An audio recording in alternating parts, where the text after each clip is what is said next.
If you've not watched The Sopranos, No video, for you. go on, go watch the series and Come back 1 year. you won't regret it. It's 86 hours of eating, fatherly love, On your mother's birthday? eating, laughter, Fuck this. eating, and good vibes all round. Why don't you kick me in the fucking head? Now that's out the way. Mayham premiered on March the 26th, 2006, and is the third episode of the 6th season of The Sopranos, and serves as the conclusion to the previous episode, Join the Club.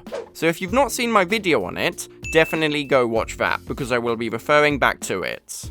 Come on, you've just watched 86 hours of television. What's another 10 minutes? But anyway, just to briefly recap, Uncle Junior, who's suffering from dementia, shot Tony in the stomach at the end of the episode Members Only. Tony is rushed to hospital and falls into a coma, leaving his friends and family to prepare for the worst. Inside Tony's coma, he appears to be living life as a precision optics salesman who's travelled from New Jersey, where his wife and kids live, to attend a convention. Coma Tony finds he's mixed up his briefcase that contains all his identification with a Mr. Kevin Finity. And from here, things only get worse. From minor inconvenience, getting sued by some monks over a faulty heating system sold to them by Finity, to downright devastating when he receives a diagnosis that he has Alzheimer's. At the start of Mayhem, we pick up with Coma Tony, who is trying to resolve his legal dispute with the monks. He also tries to get their help finding Finity. They're not exactly helpful. The longer Coma Tony spends with his mistaken identity, the more he feels his real identity slipping away. While I'm not going to talk much about Gandolfini's performance as Coma Tony in this episode, as I spoke a lot about that in the previous video, I will say that hot damn, I never get tired of watching it. The way that Gandolfini plays this guy, where everything about him subtly contrasts with real Tony, yet still feels entirely believable, is just so masterfully done. In the real world, despite the current situation, business must go on, and while Tony is in the hospital, the responsibility falls on Silvio to be the boss of this family.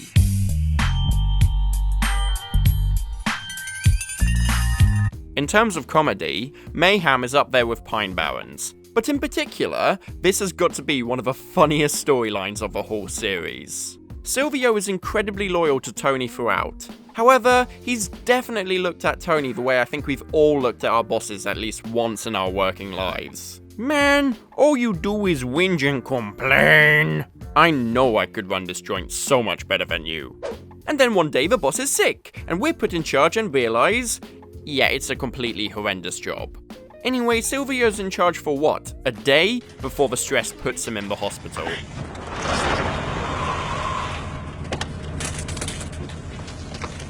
Sil, I didn't hear from you.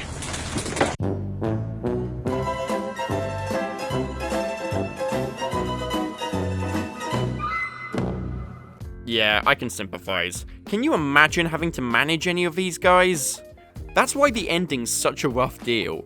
Either you're shot dead in front of your family, or you live but Paulie Walnuts is the only member left of your crew. Speaking of Paulie, not everyone's fully rooting for Tony's recovery, as Vito and Paulie decide to hold off handing over a $200,000 package to Carmela in the event Tony doesn't pull through. Vito also meets with everyone's favourite disgruntled badger to discuss the prospect of becoming boss. Those last years I was in the can, my kid brother Billy took care of Patty and the grandkids. Only to have that motherfucking animal, Blundetto. Don't do it to yourself, Philly. It's hard to forget. I don't forget.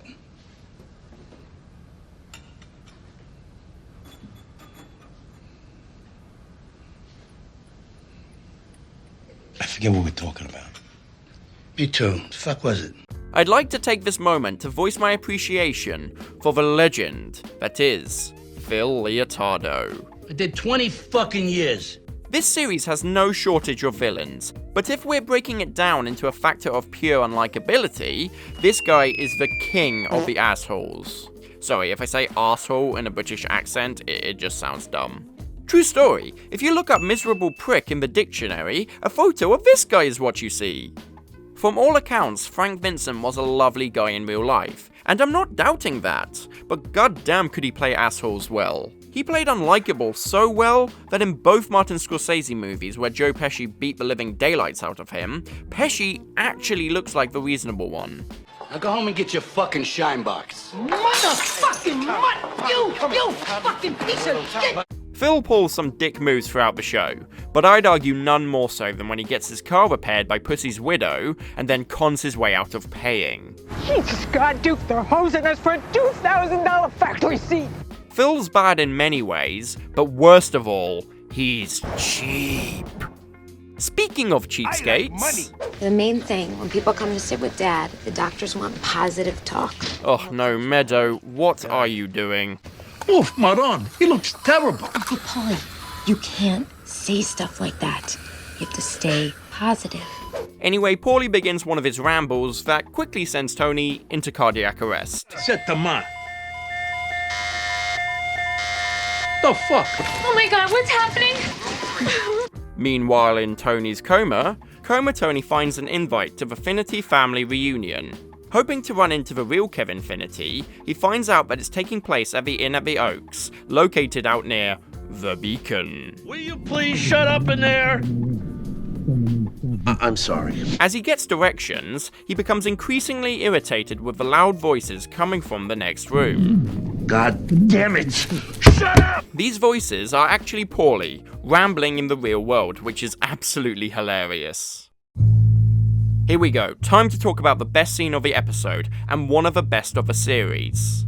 On paper, it's kind of a cliche, character near death, tempted into the light kind of setup, so it should be at least as emotional as the final scene of Join the Club, right? Well, it would be emotional if it didn't feel so damn ominous. Let me explain. Coma Tony arrives at the Inn at the Oaks and is greeted on the door by Tony Blundetto. That motherfucking animal. Hello there. They're waiting for you. Me? Of course. Has Kevin Finity arrived? We don't talk like that here. What do you mean? Your family's in sight. What family? They're here to welcome you. I don't understand. You're going home. I am? Right off the bat, I do not think this is heaven. I briefly mentioned that the idea of heaven and hell is left ambiguous in these episodes, but here we get to dive a little bit deeper. Firstly, I do not think this is heaven because of the teeny tiny issue that his freaking mother is here. You know, the same mother that tried to have her only son murdered? Yeah, she's here, standing in the doorway.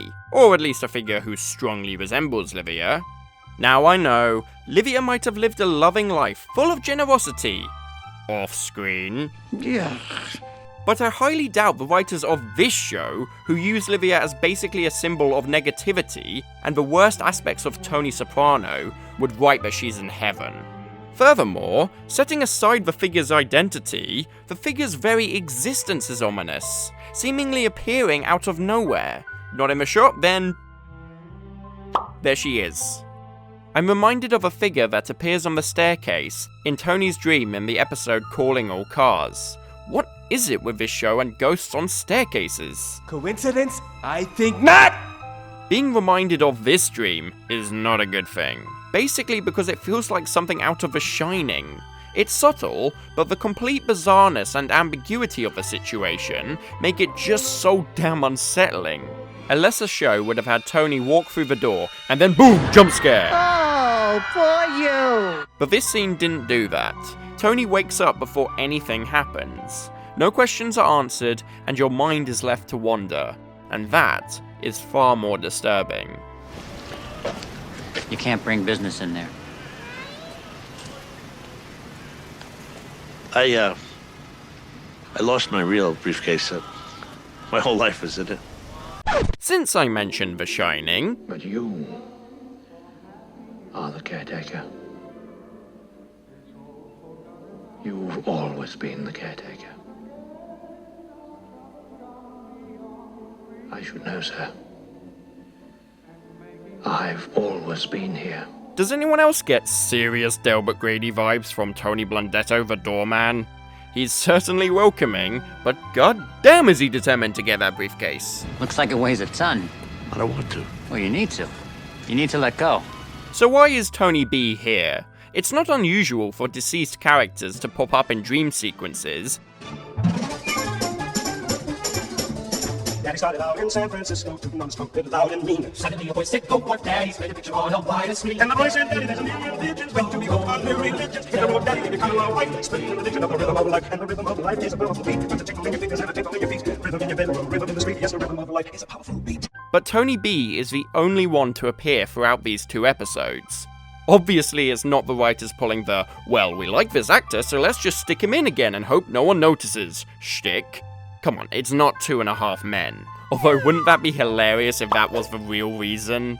I think we see Tony B here because he is a manifestation of Tony's guilt. At the end of the last season, he was forced to kill his cousin, so any positive thoughts Tony had towards his cousin are gone now. Yet Tony B is the one, along with his mother, guiding him into the house. This just adds to the whole bad touch feeling of this scene. Doesn't sound like heaven to me. Tony edges closer to the light until Meadows' voice calls to him from the trees. What is that? Briefcases aren't allowed. Oh, the voice.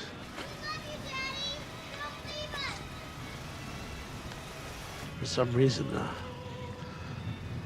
I'm scared. Well, there's nothing to be scared of. You can let it go. Just come say hello. Hi.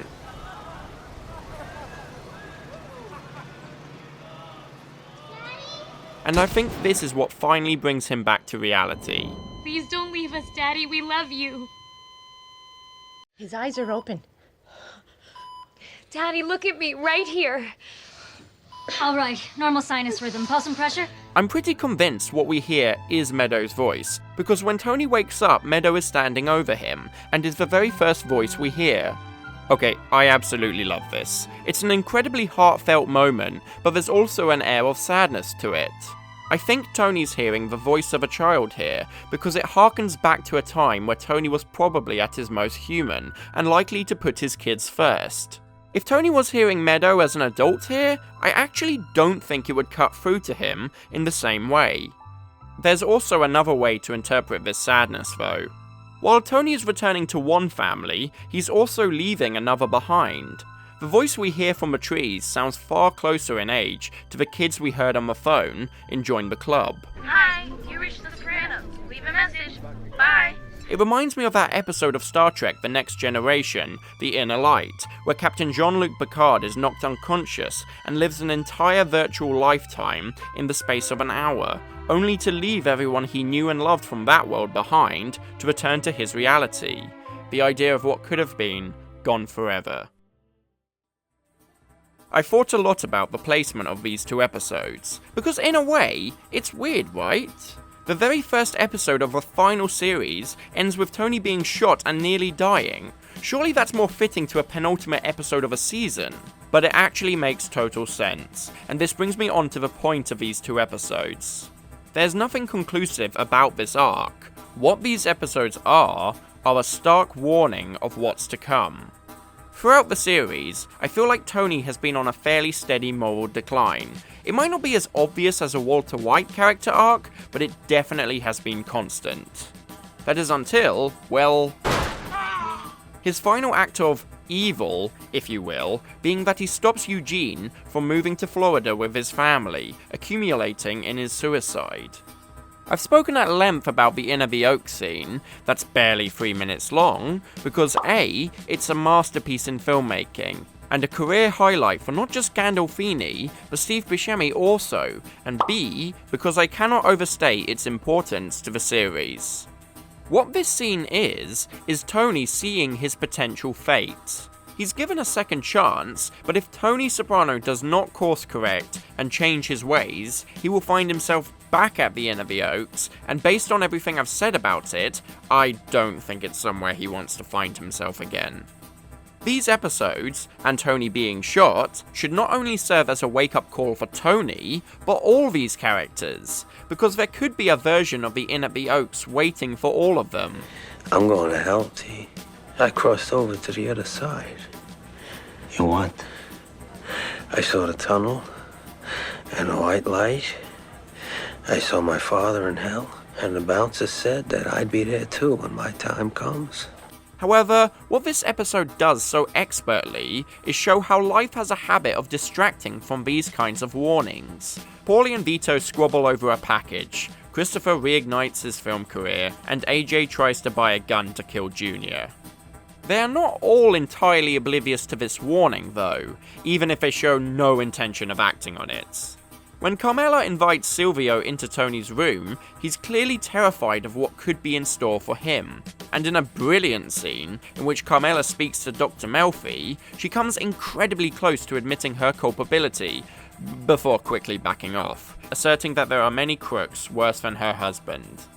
One of the major themes of The Sopranos is that people don't really change, or if they do, it's incredibly gradual. More often, people will attempt to change, but inevitably find themselves falling back into old patterns. However, there's still 18 episodes left, and if there was ever a point where Tony Soprano was most likely to change for the better as a person, this is it. Correction! You know I said earlier that The Sopranos would never do that thing of hiring the same actor to play two different characters and hope you don't notice? Yeah, they totally did that. Joseph R. Ganascoli played Vito Spatafore, but he also played this guy called Gino, a minor character who appears in season 1. Boy, do I feel silly. On your mother's birthday?